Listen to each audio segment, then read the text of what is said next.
సంఖ్యాకాండము 5వ అధ్యాయము. మరియు యెహోవా మోషేకు ఇలాగూ సెలవిచ్చెను.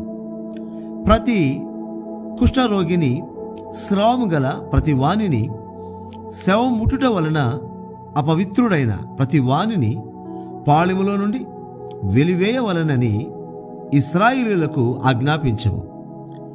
నేను నివసించుచుండు వారి పాళెమును వారు అపవిత్ర పరచుకుండునట్లు మగవానినేమి ఆడుదానినేమి అందరినీ పంపివేయవలెను. వారిని ఆ పాళెము వెలుపలికి వెళ్ళగొట్టవలెను. ఇశ్రాయేలీయులు అలాగు చేసిరి. పాళెము వెలుపలికి అట్టి వారిని వెళ్ళగొట్టిరి. యెహోవా మోషేకు ఆజ్ఞాపించినట్లు ఇశ్రాయేలీయులు చేసిరి. మరియు యెహోవా మోషేకు ఇలాగు సెలవిచ్చెను. నీవు ఇశ్రాయేలీయులతో పురుషుడు గాని స్త్రీ గాని యెహోవా మీద తిరుగబడి మనుషులు చేయు పాపములలో దేనినైనను చేసి అపరాధులగునప్పుడు వారు తాము చేసిన పాపమును ఒప్పుకొనవలెను.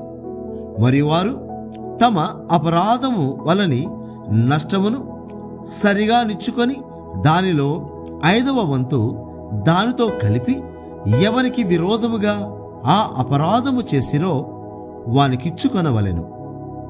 ఆ అపరాధ నష్టమును తీసుకొనుటకు ఆ మనుషునికి రక్త సంబంధి లేని ఎడల యెహోవాకు చెల్లింపవలసిన అపరాధ నష్టమును యాజకుడు వాని నిమిత్తము ప్రాయశ్చిత్తము చేటుకై అర్పించిన ప్రాయశ్చిత్తార్థమైన పొట్టేలును యాజకుని వగను. ఇశ్రాయేలీయులు యాజకునికి తెచ్చు ప్రతిష్ఠితమైన వాటన్నిటిలో ప్రతిష్ఠింపబడిన ప్రతి వస్తువు యాజకుని వగను. ఎవడైనను ప్రతిష్ఠించినవి అతని వగను. ఎవడైనను యాజకునికి ఏమైనను ఇచ్చినడలా అది అతని దగునని చెప్పుము.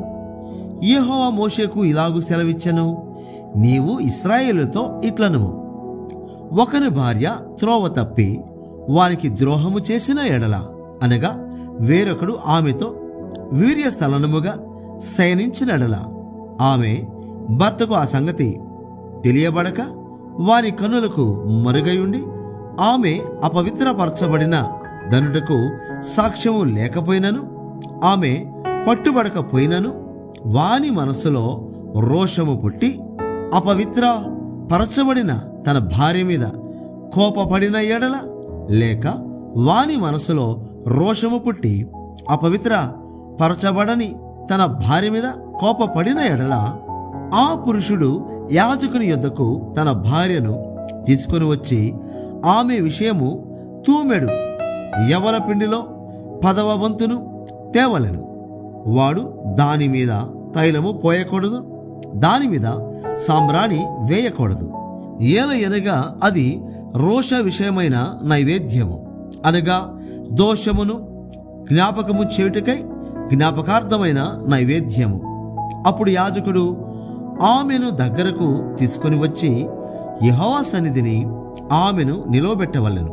తరువాత యాజకుడు మంటి కొండతో పరిశుద్ధమైన నీళ్లు తీసుకొనవలెను.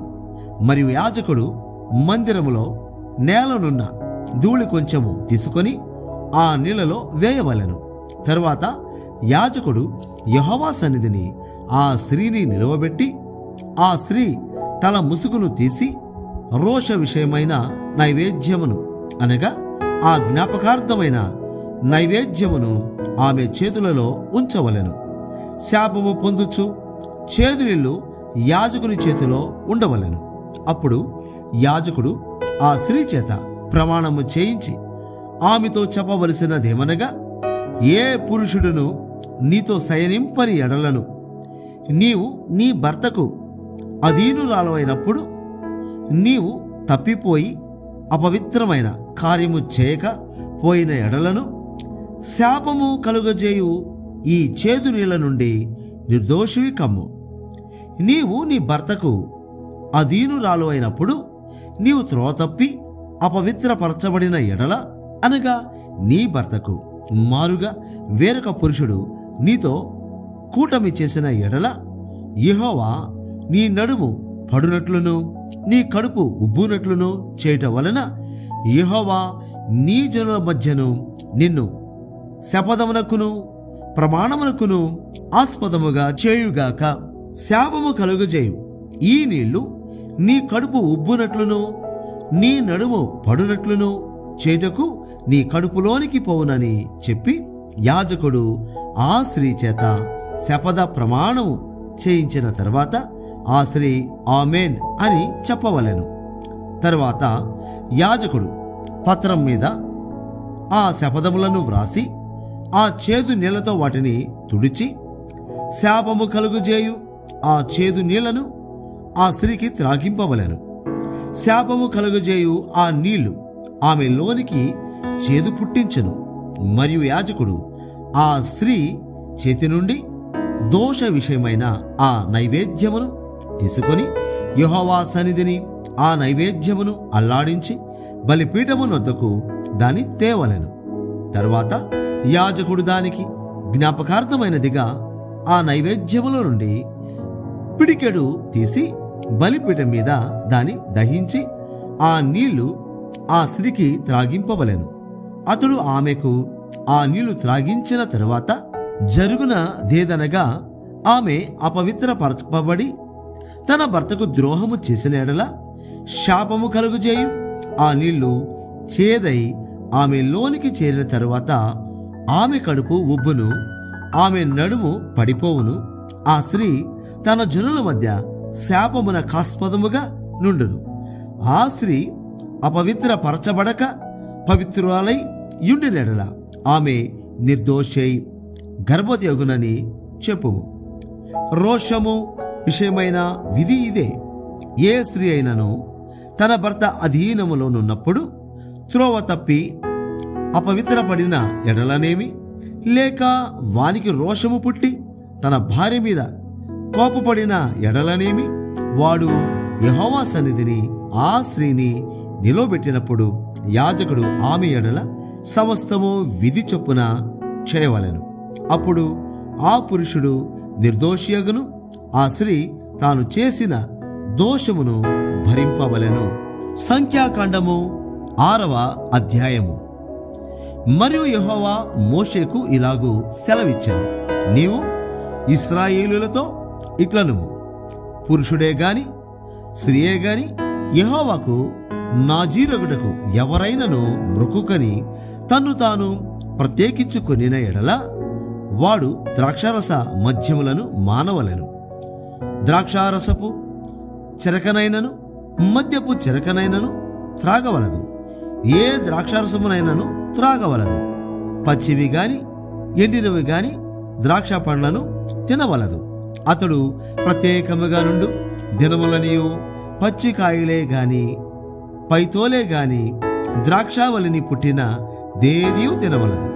అతడు నాజీరగుటకు మ్రొక్కుకొనిన దినములన్నిటిలో మంగళకత్తి అతని తల మీద వేయవలదు.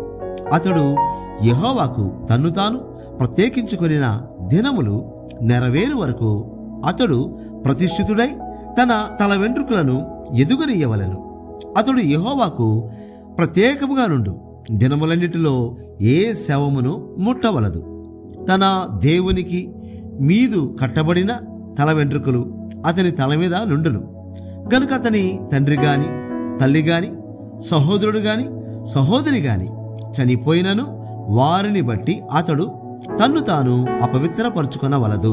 అతడు ప్రత్యేకంగా ఉండు దినములన్నీయు అతడు యెహోవాకు ప్రతిష్ఠితుడుగా ఉండును. ఒకడు అతని యొద్ద హఠాత్తుగా చనిపోవటం వలన ప్రత్యేకముగా ఉండు వాని తల అపవిత్ర పరపబడిన ఎడల అతడు పవిత్ర పరపబడు దినమున అనగా 7వ దినమున తన తల గొరిగించుకొనవలెను. 8వ దినమున అతడు 2 తెల్ల గొవ్వలనైనను 2 పావురపు పిల్లలనైనను ప్రత్యక్షపు గుడారం యొక్క ద్వారమునొద్దనున్న యాజకుని యొద్దకు తేవలెను. అప్పుడు యాజకుడు ఒక దానితో పాప పరిహారార్థ బలిని 2వ దానితో దహన బలిని అర్పించి వాడు శవం ముట్టుట వలన పాపి అయినందున వాని నిమిత్తము ప్రాయశ్చిత్తము చేసి ఆ దినమున వాని తలను పరిశుద్ధపరపవలెను. మరియు తాను ప్రత్యేకముగా ఉండు దినములను మరలా యెహోవాకు తన్ను ప్రత్యేకించుకొని అపరాధ పరిహారార్థ బలిగా ఏడాది గొర్రెపిల్లను తీసుకొని రావలెను. తన వ్రత సంబంధమైన తల వెంట్రుకలు అపవిత్ర పరపబడెను గనుక మునుపటి దినములు వ్యర్థమైనవి. నాజీరు ప్రత్యేకంగా 2 దినములు నిండిన తరువాత వాని గూర్చిన విధి ఏదనగా ప్రత్యక్షపు గుడారం యొక్క ద్వారమునద్దకు వానిని తీసుకొని రావలెను. అప్పుడతడు దహనబలిగాను నిర్దోషమైన ఏడాది మగ గొర్రెపిల్లను, పాప పరిహారార్థ బలిగాను నిర్దోషమైన ఏడాది ఆడు గొర్రెపిల్లను, సమాధాన బలిగాను నిర్దోషమైన యొక్క పొట్టేలును, గంపెడు పొంగని పిండి అనగా గోధుమ పిండి వంటలను, నూనె కలిపిన గోధుమ పిండితో చేసిన భక్ష్యములను, నూనె పూసిన పొంగని పూరీలను, వాటి నైవేద్యమును పానార్పణములను అర్పణముగా యెహోవా యొద్దకు తేవలెను.